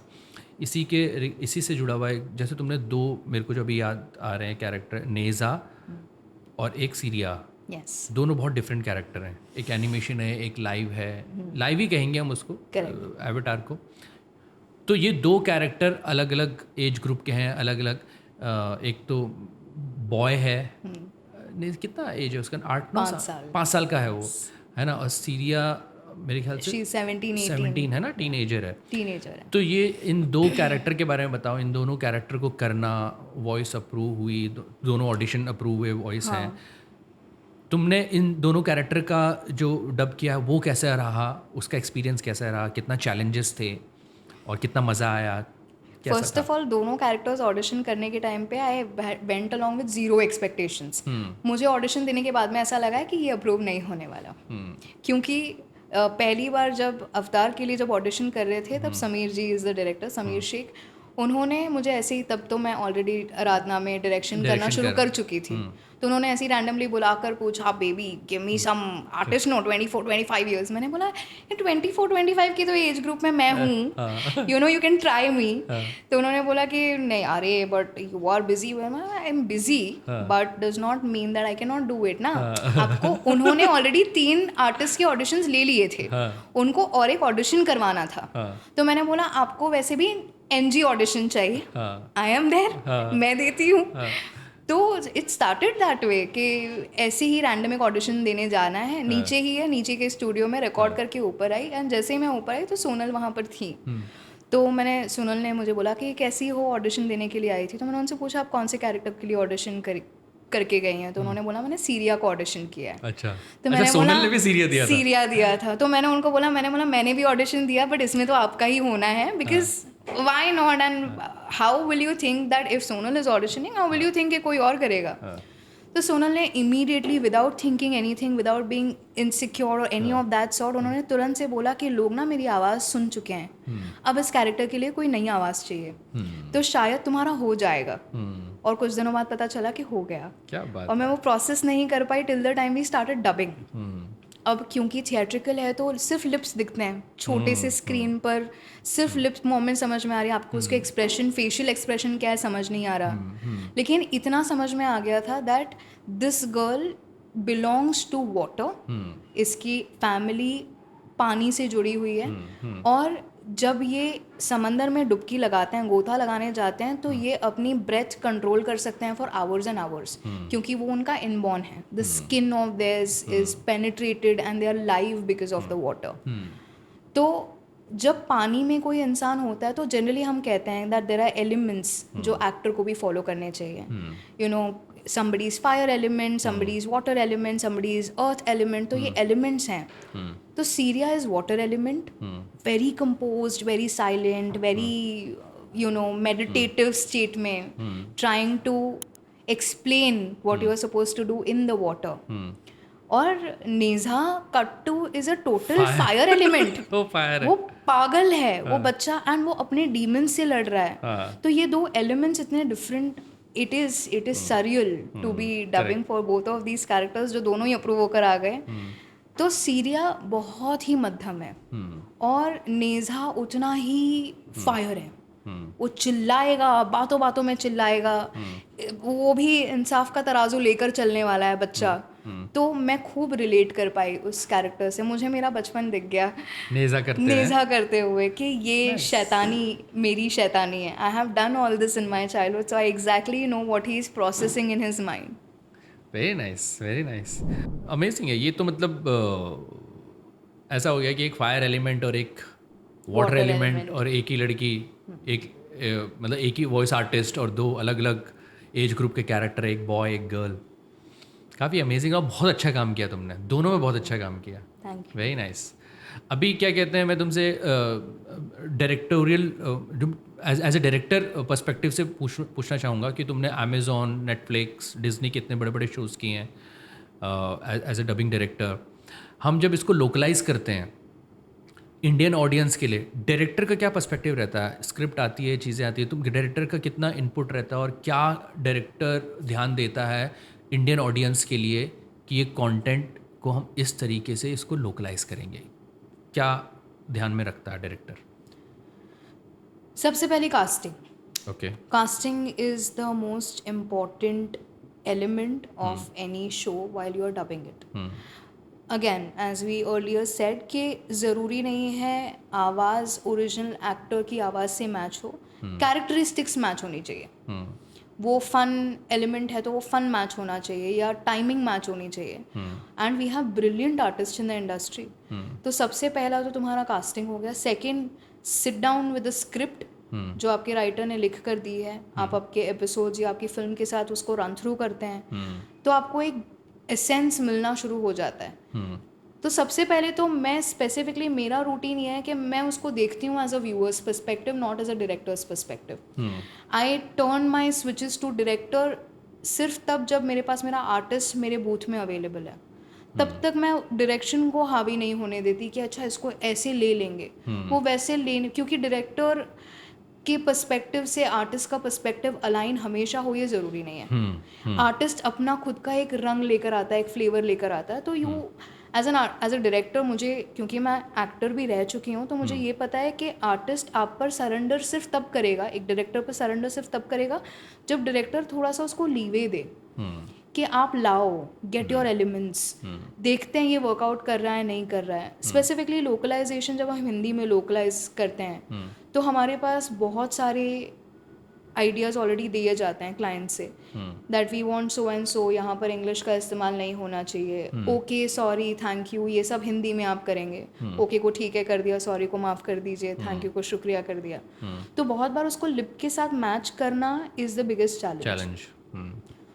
तो अब क्योंकि मुझे लगता है एज अ डायरेक्टर और as an artist individually also, आप पर एक रिस्पॉन्सिबिलिटी है to not only cater the audience, कि आप ऑडियंस को सिर्फ एंटरटेन करने के लिए नहीं बैठे हुए हैं, आपको ऑडियंस को चीज़ें सिखानी भी हैं, आपको उनको चीज़ें देनी हैं. अगर जब तक आप उनको ऐसे कोई शब्द नहीं देंगे जो रोज़मर्रा की ज़िंदगी में वो इस्तेमाल नहीं करते हैं, तो वो नए शब्द कैसे सीखेंगे? करेक्ट. या उनको कैसे अंदाज़ा होगा कि अच्छा इसका ये भी मतलब है, या इसका सिनोनिम ये भी है. हम जंग बोलते हैं, उसको लड़ाई भी बोलते हैं, लेकिन अब ये दोनों अलग अलग डिग्रीज पर काम करता है. जंग इज़ लाइक ह्यूज, लड़ाई छोटी मोटी लड़ाई. तो weightage of the words is very important, कि आप कहाँ पर, किस जगह पर, कहाँ कौन सा शब्द पर आप वेटेज दे रहे हो, आप उसको कैसे ऑडियंस तक कनेक्ट करने की कोशिश कर रहे हो. एंड क्योंकि मैं राइटर हूँ, मैं जानती हूँ कि मेरे ऑडियंस को क्या सुनना या क्या पढ़ना पसंद है. एज एन ऑडियंस मैं जानती हूँ कि मुझे यहाँ पर क्या देखना है. तो आई थिंक सारे एलिमेंट्स काम करते हैं जब मैं रिकॉर्ड करने बैठी रहती हूँ. क्या बात है. दैट ठीक है, लेट माई आर्टिस्ट के साथ आप एडमेंट नहीं हो पाते. कई बार आर्टिस्ट एडमेंट हो जाता है कि नहीं मुझे ये कन्विंस नहीं हो रहा, I am not convinced with this word. So as a director you will have to give up a leeway. या तो आप जस्टिफिकेशन दीजिए कि नहीं ये क्लाइंट के एंड से ये रिक्वायरमेंट है, या फिर आप उनको करने दीजिए. जोकर की बात करता हूँ मैं. तुमने अभी बात की आर्टिस्ट की, दमन भाई अमेजिंग आर्टिस्ट है ना.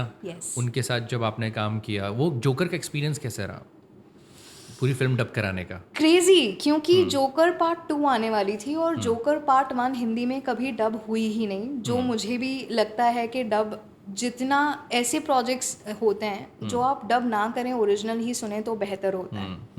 और मैंने, I am in love with Joaquin Phoenix the moment I saw him in joker, तो मेरे लिए जोकर बहुत ही पर्सनल कनेक्शन के साथ में भी आता है, क्योंकि मैंने फिल्म जोकर 2019 में ऑलमोस्ट 7-8 बार देख ली थी। अच्छा। क्योंकि again artist phase, you go through a certain emotion, और मैं वो डार्क स्पेस में चल रही थी उस दौरान। आई वाज लाइक जोकर मेरी गो टू फिल्म बन चुकी थी वो 1-1.5-2 महीने के लिए, कि मेरे दिमाग में अगर कुछ भी नहीं आ रहा ना, तो I have watch Joker to inspire me, क्योंकि मुझे उससे अगेन एज एन आर्टिस्ट आप अलग अलग तरीके से कनेक्ट करते हैं किसी भी कैरेक्टर को। तो जैसे ही जोकर आई और तुम्हारे पास डायरेक्शन के लिए आ गई वो, क्या बात है। It's dream come true. या और असीम जी ने कहा कि असीम जी आराधना के ओनर, उन्होंने कहा कि ये फिल्म है, will you be able to do it? I was like I will give my everything, because Joker जैसी फिल्म अगर आप जस्टिफाई नहीं कर रहे हैं तो फिर आप क्या कर रहे हैं? इट्स वन अवार्ड्स चीज़ें हैं, that is all a different thing. वो बहुत ही मटेरियलिस्टिक चीज़ें हैं, लेकिन emotion, the touch that it has given me as an artist, the way it has helped me to nourish my self, तो Joker मेरे लिए तो सबसे पहला वो था। और जैसे ही जोकर आई तो स्क्रिप्ट जब लिखने के लिए हम देने वाले थे, तो पहला काम मैंने ये किया, मैंने राइटर को कॉल किया कि सर मेरी ट्रीटमेंट ऐसे ऐसे है इस फिल्म को लेकर, आप बताइए आपको क्या लगता है। क्योंकि जोकर डब हो रही थी 23-24 में, 24 में हमने डब किया, सो ऑफ कोर्स इट हैड 5 साल रिलीज़ के बाद लोगों ने देखी है, लोगों ने पसंद की है, अब एक्सपेक्टेशंस खूब ज़्यादा हैं कि अब देखते हैं क्या नया लेकर आएंगे ये लोग, जोकर की आवाज़ कौन देगा। तो उस दौरान मेरे पास मल्टीपल फिल्म्स चल रही थी, तो हम हमेशा ट्राई करते हैं कि एक आर्टिस्ट हर प्रोजेक्ट में आपकी हर प्रोजेक्ट में सुनाई ना दे। तो हम दमन भाई को कास्ट करने वाले थे किसी और प्रोजेक्ट के लिए, और जोकर आई, पता चला, और मैंने बोला कि नहीं तो फिर दमन भाई ये वाली फिल्म नहीं करेंगे, ये वाली फिल्म करेंगे। और उस बीच असीम जी ने कहा but he is sounding very well on that character also. I was like joker nobody but Daman bhai will be doing this. I am very much invested. I know the kind of mad person he is, and he is mad. In general, he is a crazy human. तो मुझे इतना समझ आ गया था कि अगर कोई पुल of कर पाएगा तो he is the man. Correct. तो मैंने दोबारा रिविजिट की जोकर, दोबारा मैंने 2 बार देखी। राइटर से डिस्कशन करते करते मैंने राइटर और आर्टिस्ट दोनों को कॉल्स पे मर्ज कर दिए थे कि हम तीनों बात करते हैं, let's understand where is my artist standing, where is my writer standing, where am I standing.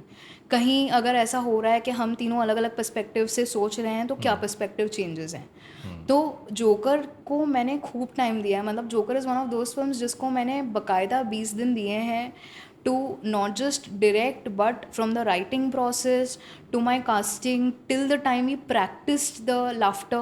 क्योंकि दमन भाई को मैंने पहले ही कॉल में बोला था कि दमन भाई इसकी ना लाफ्टर क्रैक करनी है हमको, बाकी सब कुछ हम मैनेज कर लेंगे। वो काम करीने से करते हैं तो उनकी आर्टिस्ट्री पर मुझे डाउट बिल्कुल नहीं है। आई वॉज ऑलवेज कॉन्फिडेंट कि डिलीवरी तो इसकी बढ़िया है ही, but what about the laughter. और जनरली लोग प्रेफर करते हैं कि हम ओरिजिनल रिएक्शंस रखें उस पे। मुझे तो स्पेसिफिकली लड़ाई करनी पड़ी, मैंने बोला अगर लाफ्टर नहीं है तो ये कैरेक्टर ही नहीं है। Correct. Unless and until the laughter is not around, जब तक आप उसी आवाज़ में नहीं सुन रहे हो ऑडियंस कनेक्ट ही नहीं करेगी।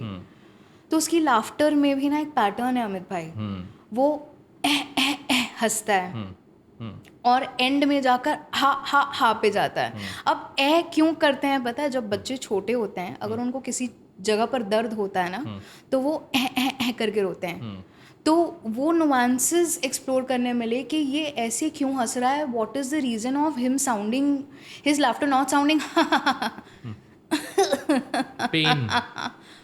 And it is crazy. And Daman भाई ने जो किया है, he is versatile, he is beautiful.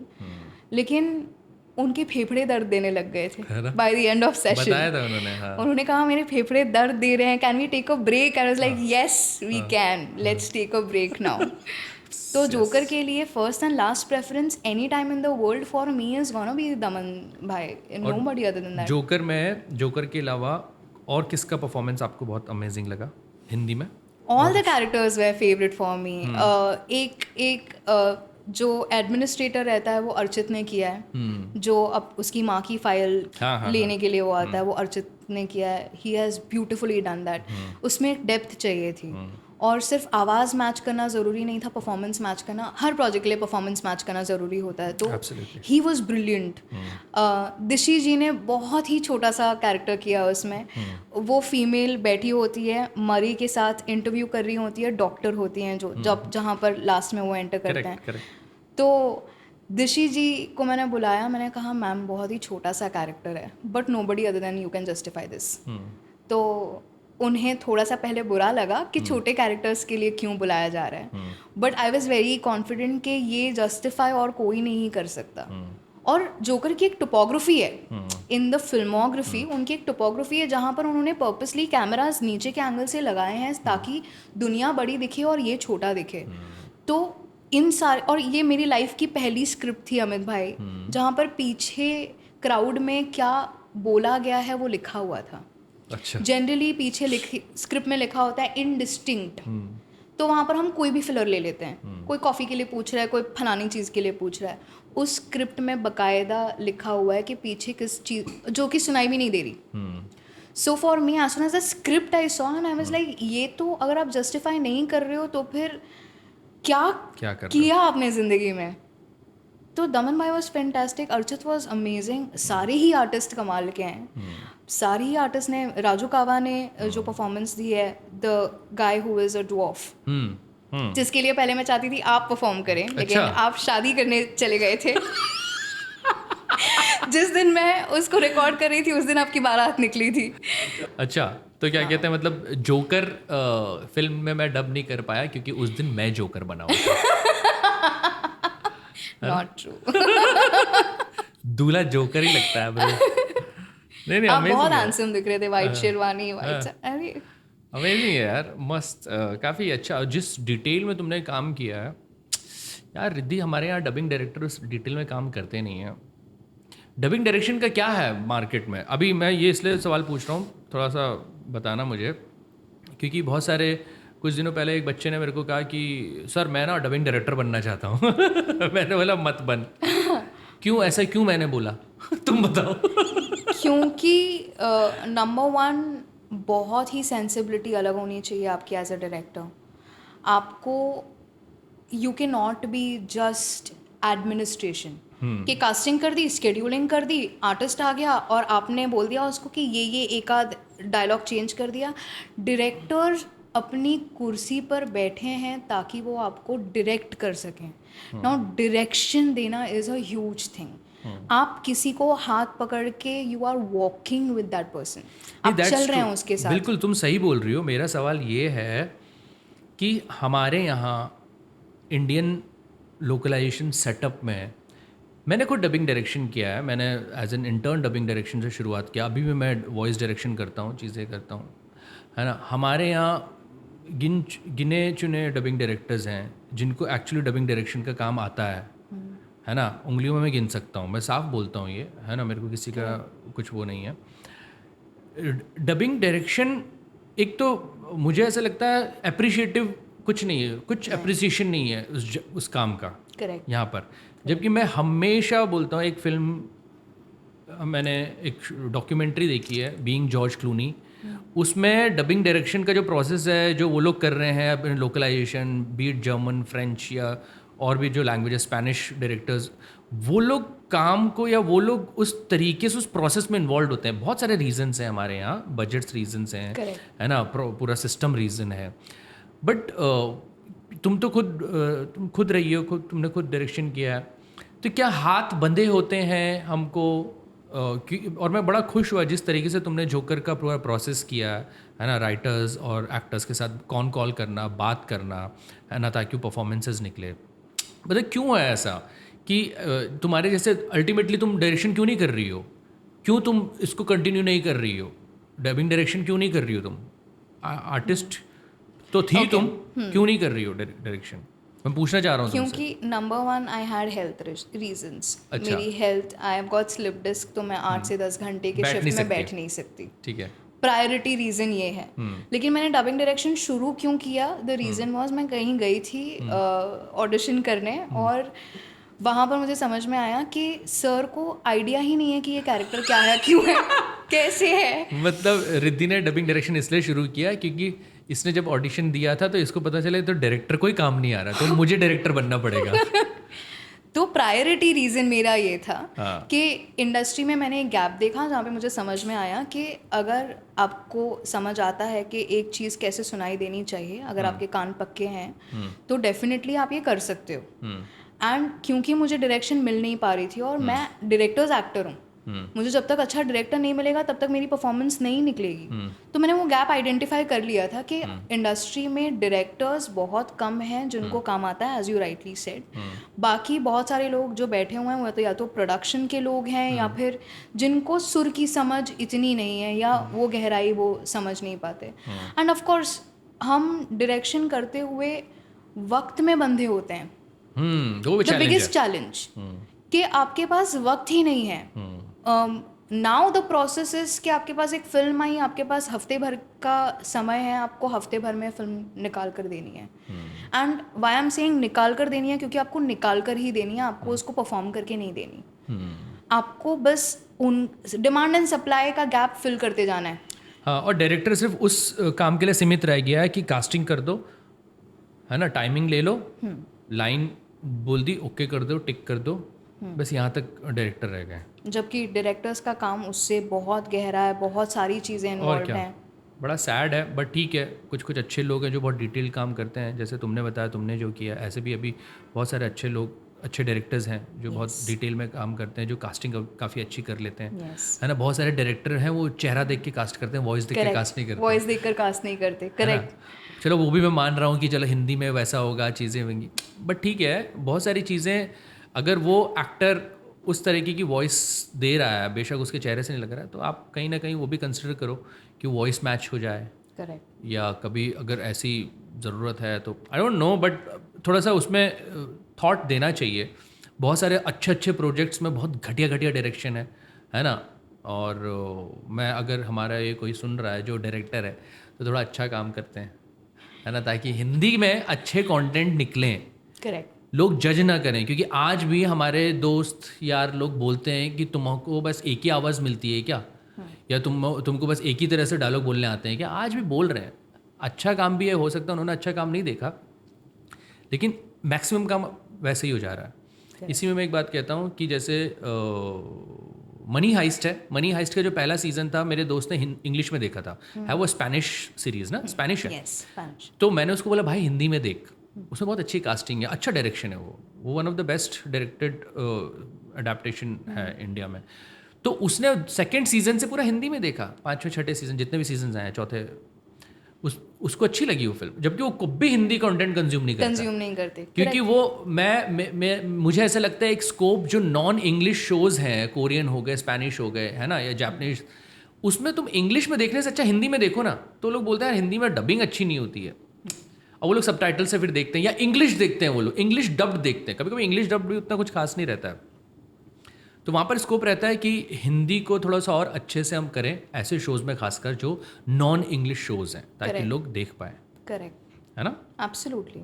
मेरा जो पहला शो मैंने डायरेक्ट किया था नेटफ्लिक्स के लिए, that was a documentary series, उसका नाम है पेप्सी वेयर्स माय जेट। अच्छा। तो मैं एक केमिस्ट पर खड़ी थी और पीछे एक 4 लोगों का गैंग था। तो वो बात कर रहे थे कि अरे have you watch the documentary that has come.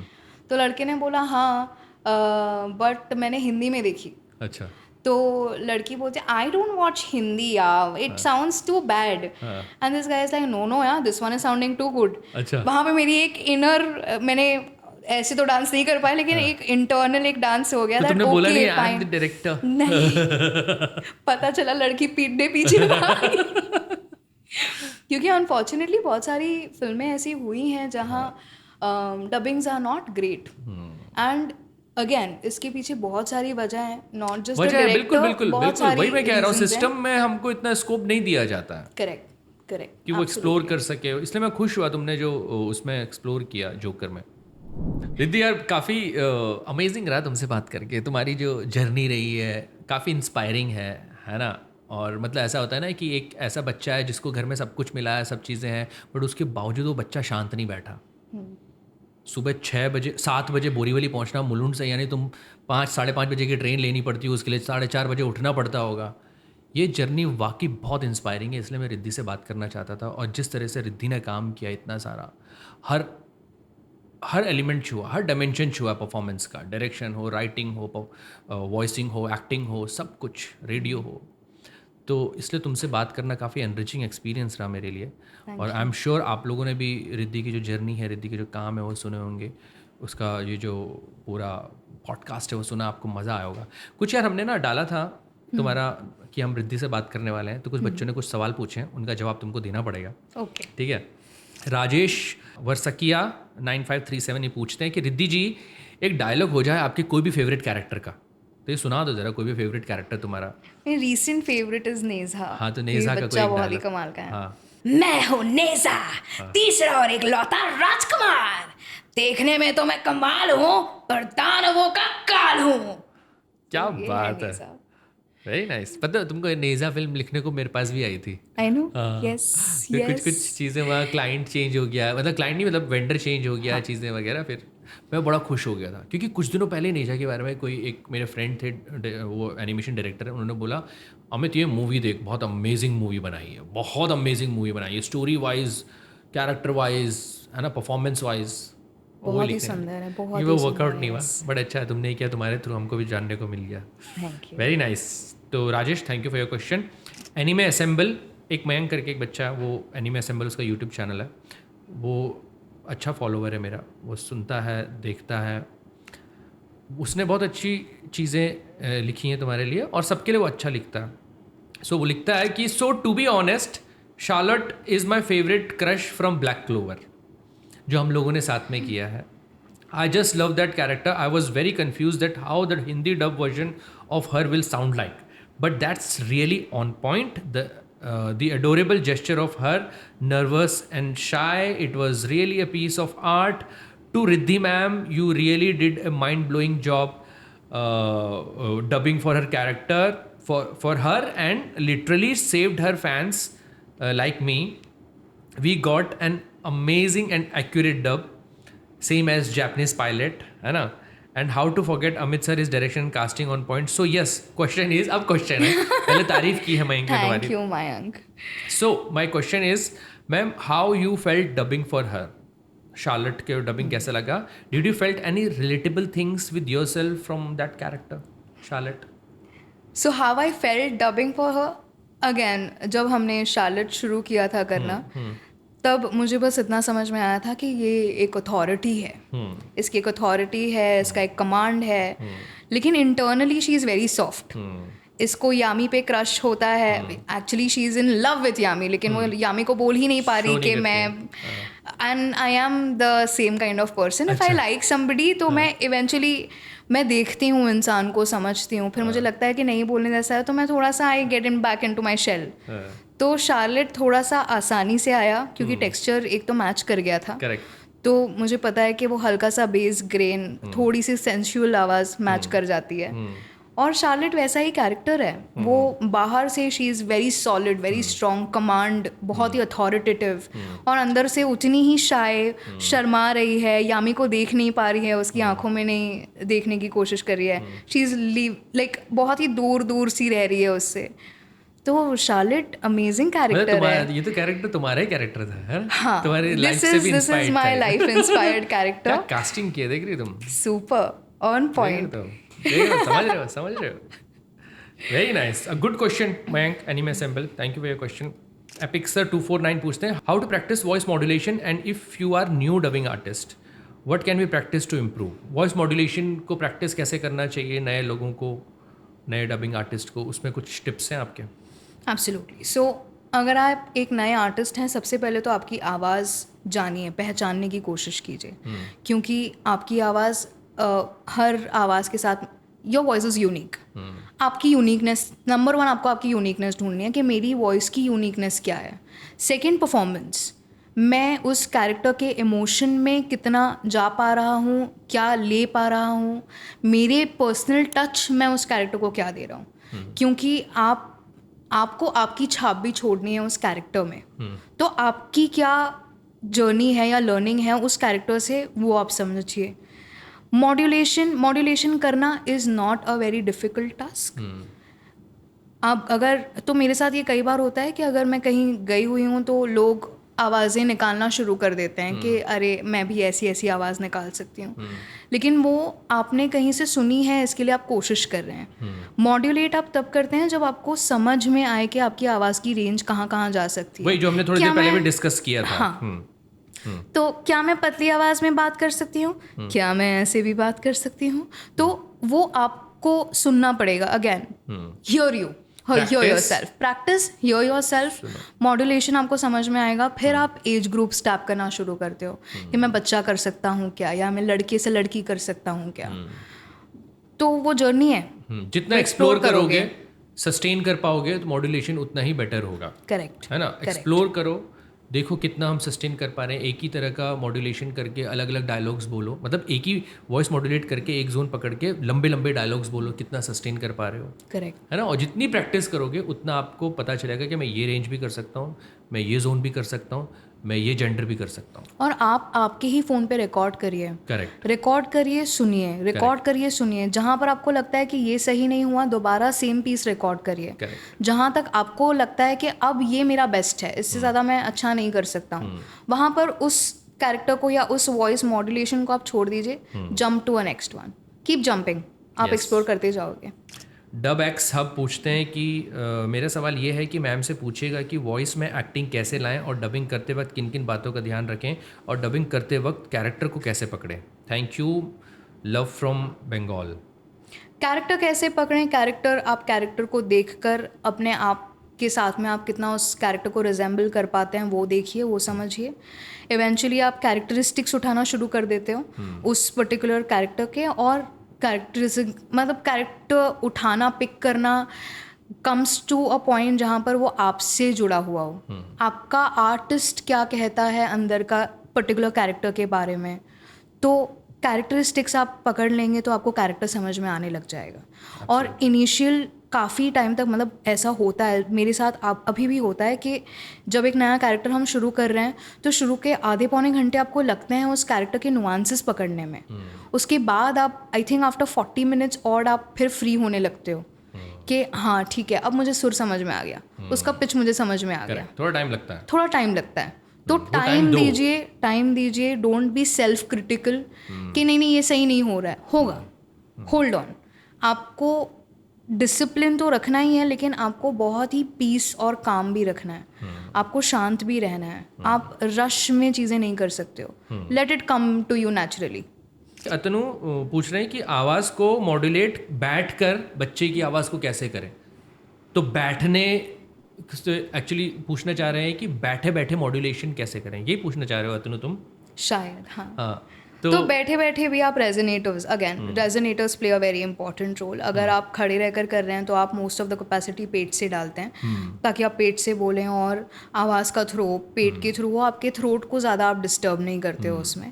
बैठे बैठे ये होता है कि जनरली बच्चे की आवाज़ for me comes either from chest, nasal और थ्रोट। तो मेरे लिए यही 3 रेजोनेटर्स काम करते हैं। जब मुझे बहुत ही डेप्थ में जाना होता है तब मैं पेट पर जाती हूँ। तो बैठे बैठे आई थिंक ये 3 रेजोनेटर्स मेरे लिए वर्कआउट कर जाते हैं। जैसे कि नेज़ा कंप्लीट थ्रोट और चेस्ट है, वो यही 2 रेजोनेटर्स पर काम कर रहा है, उसका नेज़ल बिल्कुल भी नहीं है, क्योंकि उसकी श्रूडनेस जो थोड़ी सी ग्रफ है that comes from the throat, जो एनर्जी है that comes from the chest, क्योंकि वो हर दूसरे डायलॉग में चिल्लाना शुरू कर देता है। वो डीमन ऑप से पैदा हुआ है, तो वो ही इज़ फायर। उसके लिए I had to use my chest, जो मुझे बैठे बैठे कन्वीनियंट लगता है। खड़े होकर मैं वो चीज़ डब करना प्रेफर नहीं करती। आप लोग सेम वही चीज़ है कि आप लोग प्रैक्टिस कीजिए खड़े होकर, बैठकर, हर तरीके से, और अपना एक कंफर्ट जोन ढूंढिए। अलग अलग कैरेक्टर्स का अलग अलग कंफर्ट जोन हो सकता है कभी, और जब आप पूरी तरह से तैयार हो जाते हैं तो आप लेट कर भी वैसी चीज़ परफॉर्मेंस दे सकते हैं। करेक्ट, तब वो आप पर डिपेंड करता है। yes. बट अभी हर तरीके से प्रैक्टिस कीजिए, खड़े होकर कीजिए, बैठ के कीजिए।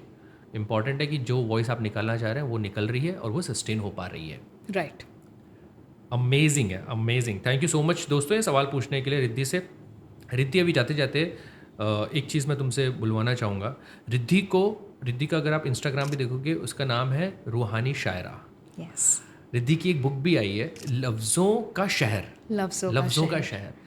तो रिद्धि, जाते जाते मैं चाहता हूँ कि तुम्हारी जो किताब है लफ्ज़ों का शहर, यस, उससे कुछ तुम सुना दो, ओके है ना? अमेज़ॉन में काफ़ी अच्छी ये उसके रिव्यूज़ भी काफ़ी अच्छे हैं, काफ़ी लोगों ने पढ़ी है, किंडल वर्जन है किंडल है वर्जन। ना? और मैंने नहीं पढ़ी, आई एम सॉरी, मैं पढ़ूंगा कोई इसको, बात नहीं। मेरे पास किंडल है तो पढ़िए। हाँ तो मैं पढ़ूंगा, बट जाते जाते कुछ हो जाए। श्योर। तो मेरी एक फेवरेट है इस बुक से ही। मेरे पास एक बावर्ची है, बड़ा अच्छा खाना पकाती है। दरअसल खाना नहीं, कहानियाँ पकाती है।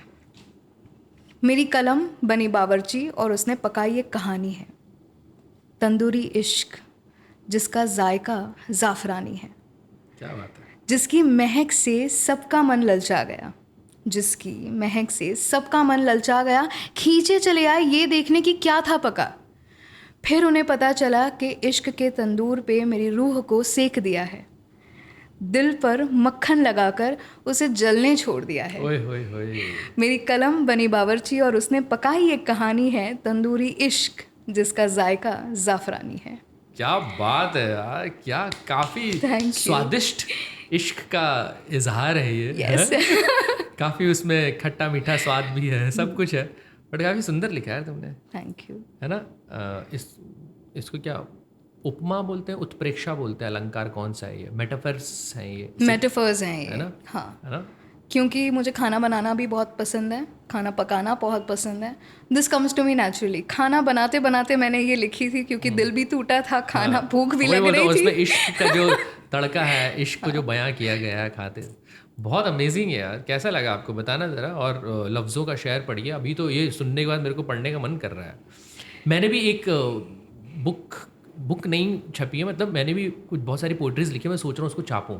प्लीज़, क्योंकि मैंने ये लॉकडाउन के टाइम पर एक दोस्त के कहने पर किया था। हाँ हाँ। वो खुद भी को राइटर है, मतलब पहले सेक्शन मेरा है, फिर उसका सेक्शन आता है, और ये पोएट्रीज की किताब है। क्या बात तो किंडल पर लेकर आने का रीज़न ही ये था कि लेट्स एक्सपेरिमेंट, लेट्स सी मैं पीपल पढ़ता हूँ यार लाइकिंग तुम्हारी इट। सब पोइट्रीज। कितनी कितनी कितनी कविताएं? 15-16 कविताएं, कपलेट्स भी हैं बहुत सारे, सिर्फ पोएट्रीज नहीं हैं। और again I think as an artist, क्योंकि आप इवॉल्व होते जाते हो, तो when I look back at my work, बुरा नहीं है, ऑनेस्ट तो अभी भी है, ऑनेस्टी है उसमें, लेकिन of course now I have evolved out of that process. तो अब मैं भी तो अभी कुछ सुनाऊंगा, अभी तो नहीं सुनाऊंगा, मैं अभी पॉडकास्ट के बाद तुम्हें सुनाता हूँ। Yes, please. मेरा भी जोन थोड़ा ऐसी कुछ है, मैं भी कुछ ऐसे लिखता हूँ, है ना? थोड़ा सा इश्क के मेटाफर्स, कातिल। बट अमेजिंग है, काफ़ी अच्छे शब्द हैं उसमें, काफ़ी अच्छे सिमिलीज हैं, मेटाफर्स हैं, मज़ा आया सुन के। Thank you. अमेजिंग है रिद्धि। Thank विचार एंड वाइब्स में इतने अपने अमेजिंग से विचार, बहुत ही नेक विचार और इस ऑसम वाइब्स क्रिएट करने के लिए thank you so much. Thank जैसा कि हमारी ये रीत है, ये हम ग्रामोफोन देते हैं सबको विचार एंड वाइब्स में, और Thank आज you. आपने ये जीत लिया है विचार एंड वाइब्स का gramophone. I've been awarded. Thank you so much. Much Riddhi आने के This लिए is the यार। most prettiest. बहुत सुंदर है ये। हाँ, बचता भी है वो। चलाएंगे हम इसको। हाँ, चलाना।